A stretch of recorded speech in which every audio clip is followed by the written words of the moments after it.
I'm sure you know the feeling. You practice your sleight of hand for days on end, training your fingers to do your bidding without thought. But when it comes to actual performances, you don't get the results that you want. I love magic. Oh my God. This is freaking me out.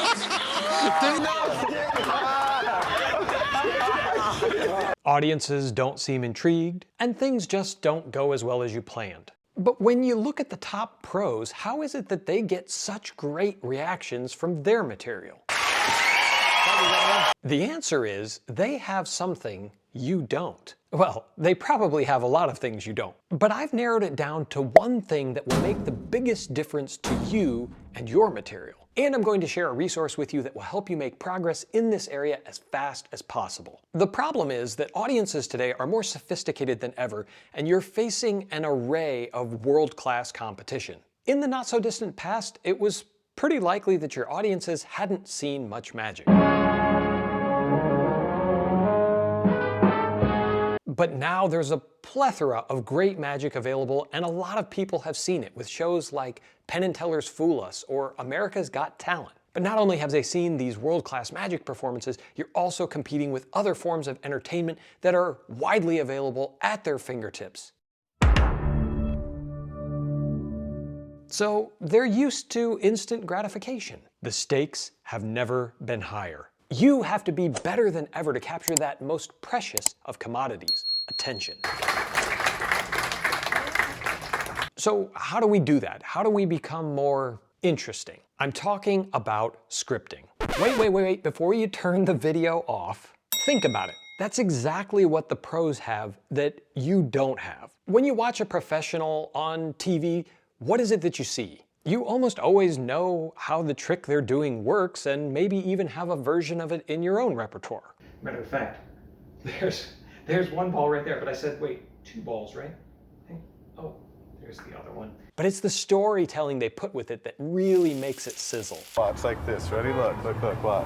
Watch this. Ready? Well, almost always. So how do you get better faster? My answer, unsurprisingly, can be found in a book. The self-explanatory title of the book is Scripting Magic by Pete McCabe. This book, in short, is a gold mine to help you make what you say more interesting to your audience. I'm going to keep this brief and share with you what makes this book great and some of the biggest takeaways that you can get from each part of the book. The first thing that will benefit you is the training. Pete McCabe has been studying script writing for a long time, and in fact, he used to write for TV shows. He's going to share what he's learned over decades of experience to help you write and outline your magic for maximum impact. One of the biggest takeaways for me from this section of the book was that you should write your scripts from the viewpoint of your audience. To help you get there, he's going to give you a ton of professionally scripted tricks that are ready for your study and application. The author has intentionally focused on tricks that you probably already do. There are presentations for all kinds of classic tricks, like Out of This World, the Chop Cup, Gemini Twins, the $100 bill change, a Silk Vanish, Triumph,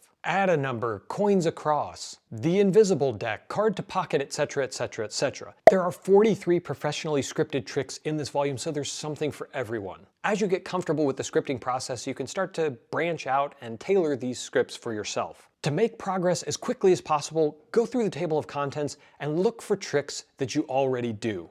And then just start off by using his script as he's written it up because they're just that good. The key takeaway for me from this section was that as you script, you should always consider what's happening and what you're saying through the eyes of your audience. There are a lot of different ways to script, and you'll get a lot of inspiration and encouragement from these basic scripts and the process that some of the authors went through to get to what they're giving you. But not only do you get these scripts, you also get some interviews with famous magicians regarding their process. That's right, Pete convinced some of the biggest names in magic to share their process with you in terms of creation, practice, and scripting. There are 7 total interviews, each one bringing a slightly different aspect to the table. Max Maven discusses in his interview scripting your movements to create the situations that you want, to avoid some of the awkward things that can happen on stage.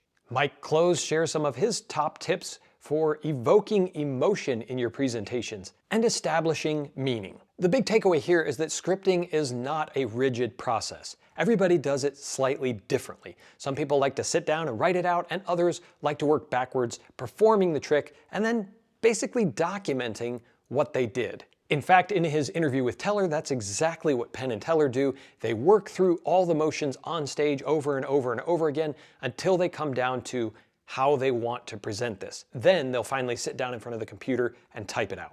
Eugene Berger works in a different way, and he'll share with you how he came up with his now famous presentation for the gypsy thread effect. Of particular note, John Armstrong has a branching script so that he's prepared for almost anything that a participant says with what will seem like an off-the-cuff remark to keep the entertainment and intrigue going. It's a fascinating approach, and there's a lot to learn from it. I'll also note that the production values are top-notch. This is a Vanishing Ink release, so it's a hardbound book with almost 200 illustrations over 460 pages. There is no fluff, but don't let the size of this book discourage you from reading it. It's the perfect type of book where you don't need to read it from cover to cover. You could just look through that table of contents, like I said, and look for what interests you. Maybe you just want to read an interview with one of your favorite performers or creators, or maybe there's a specific trick that you want to perform or already perform and want to see how someone else presents it. It's perfectly broken down in that way so that you can enjoy it in smaller slices over a longer period of time.